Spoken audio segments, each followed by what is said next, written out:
Welcome, everyone, to the first annual Movie Cart Awards show, where we are going to look at the 98th Oscars and pick our own choices. Even more so than that, we're going to pick choices that aren't necessarily even nominated because it's our show and we make the rules. So you're just going to have to deal with it. And before you think, well, why do these guys have opinions that matter? Let me read this quote to you from prestigious actor Timothy Chalamet. I love the Movie Cart Awards. No one cares about the Oscars anymore. We couldn't agree more, Timothy. I know, antiquated. He's so well spoken. We are just gonna kind of go over our own picks, and we're not really gonna dwell too much on the entire nominee pool. So we're really just gonna dive into who we liked the most and who we want to win these awards. And Luke, with that, I'll let you tee us off with your best actor choice. Clearly, this isn't a popular opinion amongst the Academy voters because he's not even nominated. But far and away, the best male performance as a lead actor this year was Paul Mescal in Hamnet.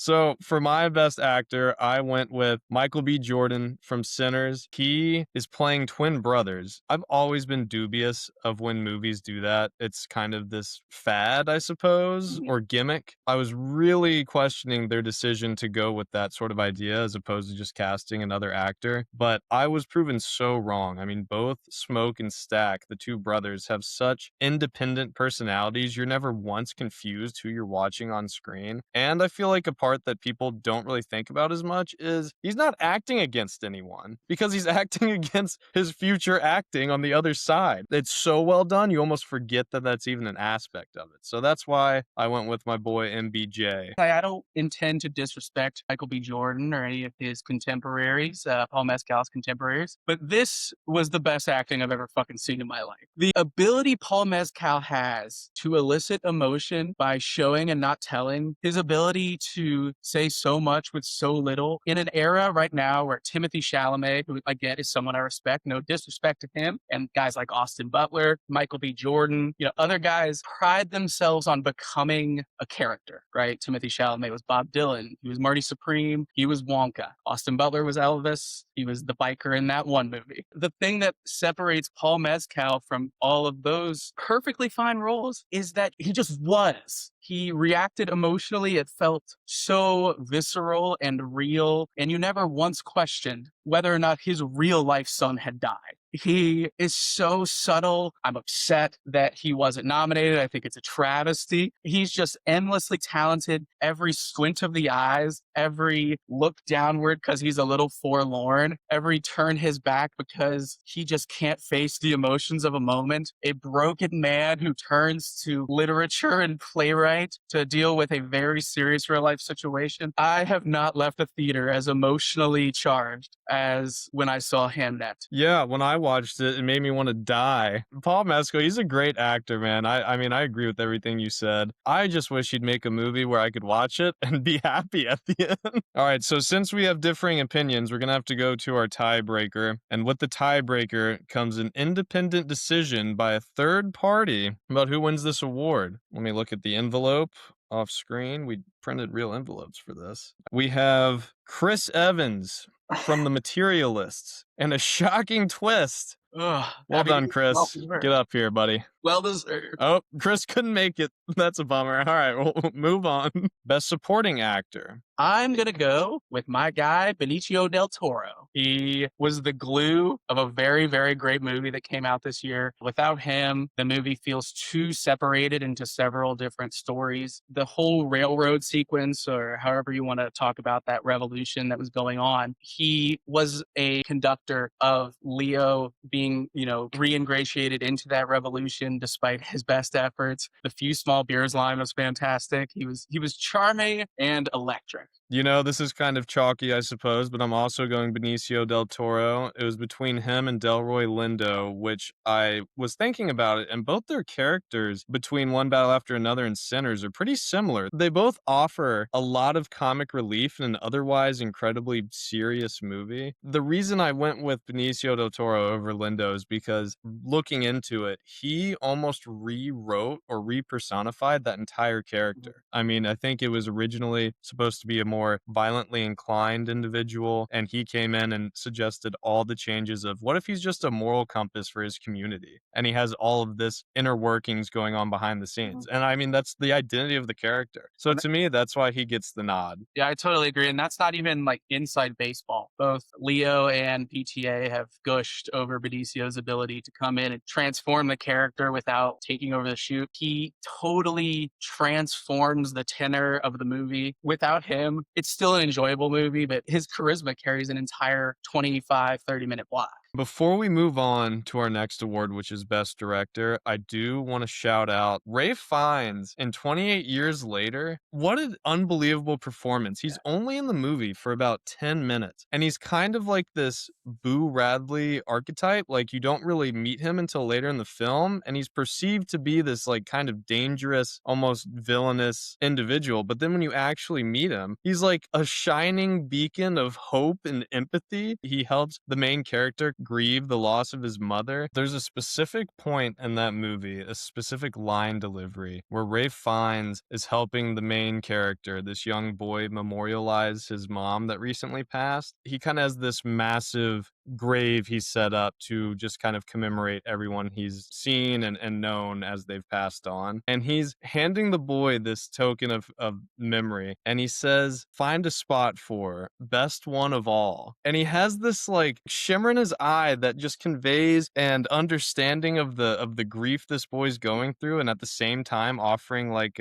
just a sense of hope that things will continue to be okay even after his mom is gone from his life. And I just didn't expect that at all. So I just think that was such an incredible performance. I wasn't expecting him to get nominated. I just had to shout him out. I want to give one more honorable mention, kind of along the same lines, someone you didn't really expect to be nominated. Austin Abrams, who played the homeless kid in Weapons. He gave a really, really good performance in a pretty wacky movie. That's a great shout out. He's incredible in that It was movie. I awesome. agree. The official winner of Best Actor that supports is Benicio del Toro for One Battle After Another as the sensei. With that being said, we're going to pivot over to Best Supporting Actress. So speaking of Weapons, a film that is nominated in a couple categories, which might be a surprise to some people, but it was kind of a phenomenon. I'm going to go Amy Madigan as Aunt Gladys. She was grotesque in all the best ways. The real jump scares, which there were only like 2 or 3 in the whole movie, all simply came from her looking scary. And if she wasn't so darn creepy and menacing and conniving, that movie doesn't work at all. It was a lot more natural than the way Longlegs utilized Nick Cage. It wasn't as cartoonish. She was scary and looked ridiculous, but it was at least like within the realm of human possibility. I got my long legs on. Well, that's an excellent choice. I did not choose the same person. I actually went with someone that's not nominated at all, and that was Chase Infinity from One Battle After Another. She plays Willa Ferguson, Bob Ferguson, Leo DiCaprio's daughter, and I mean, it's truly per movie.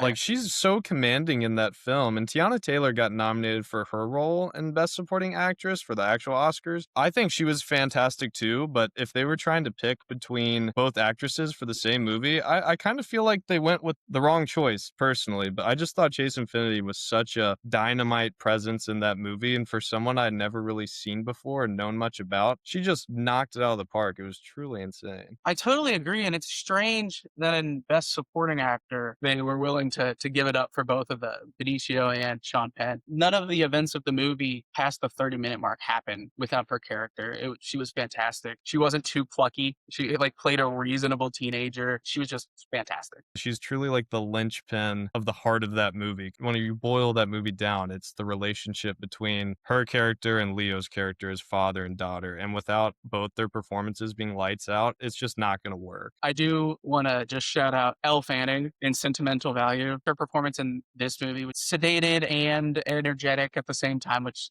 is a ridiculous oxymoron. I also just think she's had an awesome year and emerged as one of the most interesting young performers. And it started at the end of last year with A Complete Unknown and Predator Badlands. I think she's on a roll, someone to look out for, and she was really good in that movie. Well, with all that being said, we have another tiebreaker, unfortunately. So let me check the official envelope. Oh my goodness, what do you know? Dakota Johnson for The Materialists. She wins Best Supporting Actress. One could argue she's the main character of that film, but Congratulations. the voters voted.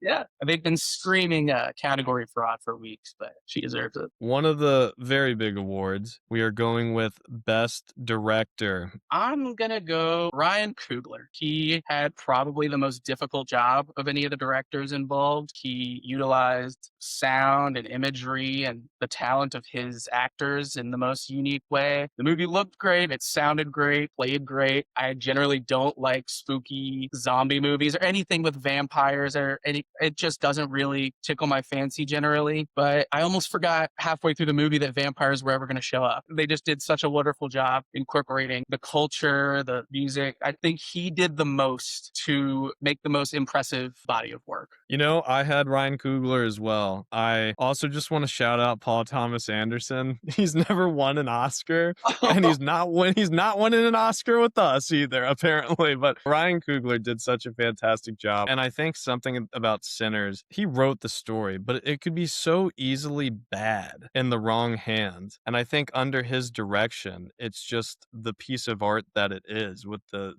choices that were made. It was just made with such a careful hand. That's even a bigger statement about his career and Michael B. Jordan's involvement in his career with Fruitvale Station, even with a Marvel movie, Black Panther, with Creed. Those are all properties, and in Fruitvale Station's instance, a real story that all could have gone horribly wrong or been distasteful. And Ryan Coogler has shown time and time again that he's really masterful at handling situations like that. Couldn't agree more. The official Best Director award goes to Ryan Coogler. Congratulations, Ryan Coogler. All right, and now we move on to Best Actress. We're getting down the nitty gritty. Only two left. Who are you going for Best Actress this year? Don't think it's any surprise that it's Jessie Buckley from Hamnet. She was just perfect. Everything I said about Paul Mescal, she was the yang to his yin. She was distraught and loud and falling apart the whole movie. It was horribly uncomfortable and gripping at the same time.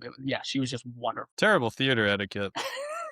That moment was so surreal and also like uncomfortable. It was everything that she did made me want to be dead or to live forever. I can't decide. No, she is fantastic in that movie, but I don't know. I don't know who has less respect for the arts, Timothy Chalamet or Anya from Hamnet. But honestly, that is who I had as well. I watched that movie recently, and her performance is just jaw-dropping. I mean, like you said, just her ability to convey how utterly heartbroken she is from the events in the movie, and just on the opposite side of that coin, her moments of like jubilation are just equally as mesmerizing, and she knocked it out of the park. I honestly don't know if I had even really known who she was until that movie. I wasn't familiar. I don't think she was an unknown by any means. But I know I spoke a little longer about Paul Mescal, but I want it to be known that like Jessie Buckley was every bit a part of that movie. In equal part, they made it work together. Our official award for Best Actress, Jessie Buckley. Congratulations. We'll mail you your award. Unfortunately, none of these stars could make it. Just a lot of scheduling conflicts. But maybe next year. We have one final award, the big one, the belle of the ball, Best Picture. Luke, who's taking home the big kahuna? It's one battle after another, and I do not think it's particularly close. One of the reasons I was compelled, not just because he deserved it, but to talk about Ryan Coogler earlier, is because at the end of the day, I just think he came up against one of the best movies of the last 5 or 6 years. It was funny, poignant. Every moment that Leo was on the screen, I felt dread at the idea of him possibly being a father. Like we said, Benicio del Toro was hilarious. The fact that Leo's character and his daughter's character were able to both establish a mutual respect, but also like a disdain and distance from each other without it ever feeling like their bond was broken. I just think it was all so funny and brilliant. Every performance knocked it out of the park. Sean Penn was hilarious and despicable. This movie is one that I'll think about for a while. I do agree with everything you said. I have a different pick. I went with